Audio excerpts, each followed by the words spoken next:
Dans cet nouvel épisode, nous allons faire la plus grande partie de notre projet. Nous allons apprendre à créer les tables. Bien avant de créer les tables, il y a quelques notions qu'il faut connaître.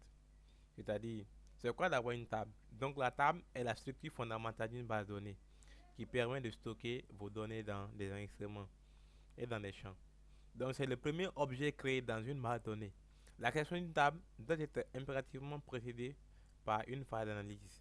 Donc vous devez forcément faire une analyse avant de commencer à créer vos tables. On ne peut pas se lever d'un beau matin et puis commencer à créer les tables. C'est pas possible. Donc pour ce faire, nous avons des standards que nous allons appliquer. Donc pour une façon simplifiée et organisée, nous avons utilisé dans ce support donc des standards. En effet, lorsque l'application commence à être conséquente, elle devient vite difficile de se retrouver si vous n'appliquez pas, n'est-ce pas, une certaine rigueur à la dénomination, n'est-ce pas, des objets. Ainsi, nous verrons, n'est-ce pas, comment nous allons nommer nos objets. Donc, pour les tables, nous allons mettre T, underscore, et puis suivi le nom de la table. Pour les formulaires, nous allons mettre F. Pour les requêtes, nous allons mettre R. Pour les états, nous allons mettre E. Pour les macros, nous allons mettre peut-être M. Donc, voici un peu quelques éléments sur les tables. Donc, nous avons les champs qui reprennent, n'est-ce pas, l'ensemble des enregistrements. Nous avons un enregistrement qui est, n'est-ce pas, l'ensemble des différentes saisies d'un champ. Donc, nous avons la notion de clé primaire. La clé primaire est un champ ou la combinaison de plusieurs champs dont le contenu est unique. Quand je prends par exemple euh, le code d'un produit, par exemple, ou je prends le numéro matricule d'un étudiant, par exemple. Donc la clé étrangère, c'est un champ issu, n'est-ce pas, de la migration de la clé primaire. Donc la clé étrangère, elle est d'abord une clé primaire dans une table qui migre, n'est-ce pas, dans une autre table pour devenir, n'est-ce pas, clé étrangère. Donc, nous allons voir tout ceci en détail. Donc, je vous laisse tout ceci. Je vais vous montrer, voilà. Donc, voici notre exercice. Exercice numéro 2, création de la table. Créez les tables ci-dessous dans votre base de données. Donc, voici un peu notre modèle que nous allons devoir utiliser. Voilà. Donc, je vais essayer de le réduire un peu, de garder à côté. Et venir dans mon access. Je vais essayer de... quand je zoome, ça serait pas bien. Donc, je vais venir créer les tables. Donc, ici, nous avons pratiquement 4 tables. Pas trop. Donc, je viens sur l'onglet créer et puis création de table. Voilà. Je vais mettre ici ID client. Voilà. Donc, pour les types, vous allez en panne ici. Donc, ID client, c'est un numéro qu'on ne va pas saisir. Donc, je vais mettre sur numéro automatique. Numéro auto.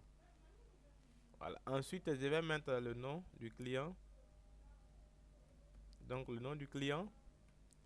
Je vais juste créer pour une table et après, je vais vous laisser créer pour les autres tables. Donc, statut.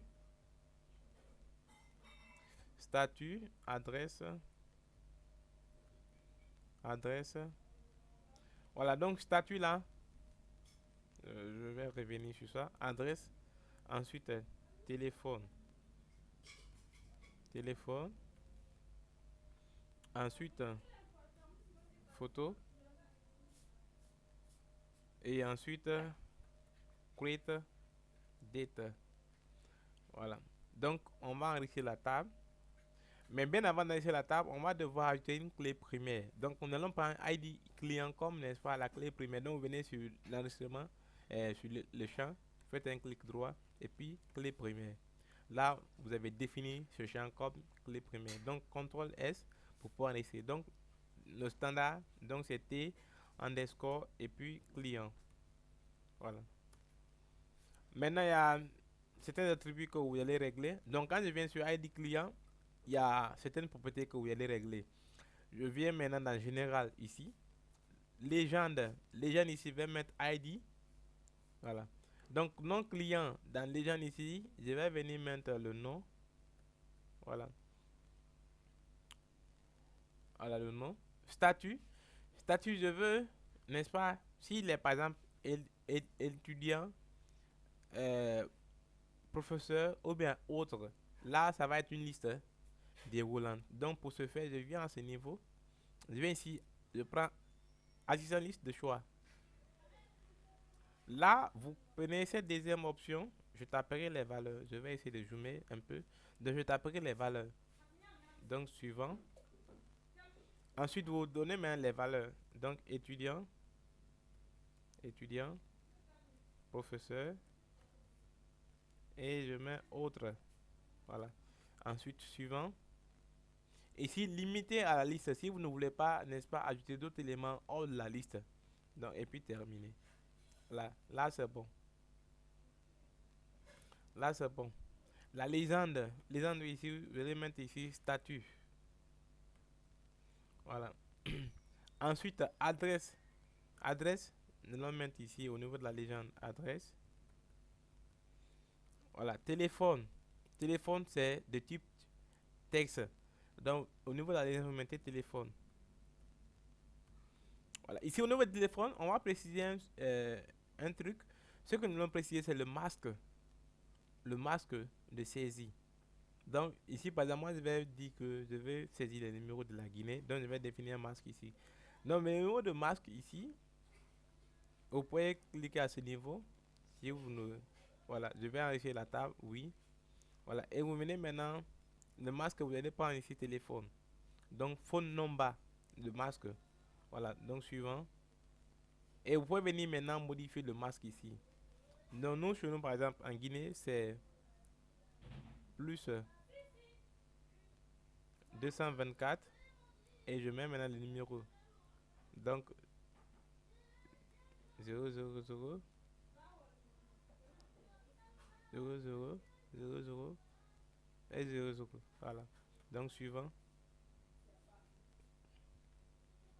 Voilà, je vais prendre avec les symboles de masque. Donc, suivant et terminé. Voilà, c'est bon. Ensuite, photo. Photo ici, venez à ce niveau. Nous allons prendre ici pièce jointe. Vous pouvez prendre objet all comme type de photo, mais objet all est beaucoup plus lourd.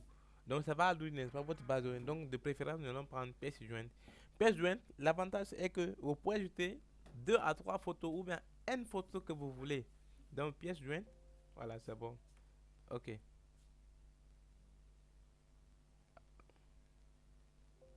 Ok, là, il me dit que je devais changer, c'est pas grave. Donc, je vais venir supprimer d'abord photo et je viens à ce niveau, je fais un clic droit, insérer des lignes. Voilà, je vais venir ajouter photo, photo et je viens ici, je vais changer en même temps. Donc, je prends pièce jointe.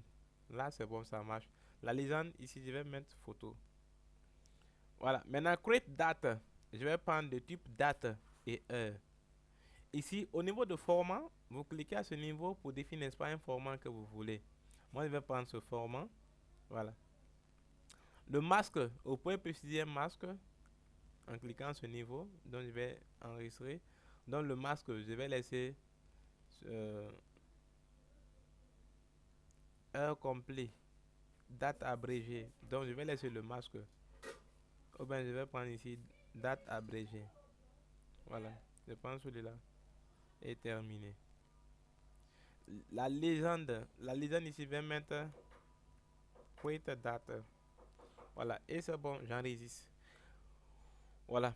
Donc, nous allons faire un truc ici encore. Donc, je vais venir au niveau de nom. Au niveau du nom, je vais voir la vidéo faire déjà quand des minutes. Voilà. Donc, au niveau de nom, nous allons, n'est-ce pas, préciser un masque. Nous allons dire que le nom, peu importe ce qu'on saisit, nous voulons que le premier caractère soit en majuscule et tout le reste soit en minuscule. Alors, pour le faire, vous mettez d'abord le chevron fermant, point d'interrogation qui représente un caractère, chevron ouvrant pour dire que nous voulons juste le premier caractère et vous mettez maintenant les points d'interrogation. Là, c'est bon. Voilà. Là, c'est bon. Voilà. Donc, on a fini avec la table client. Donc, je peux fermer ici.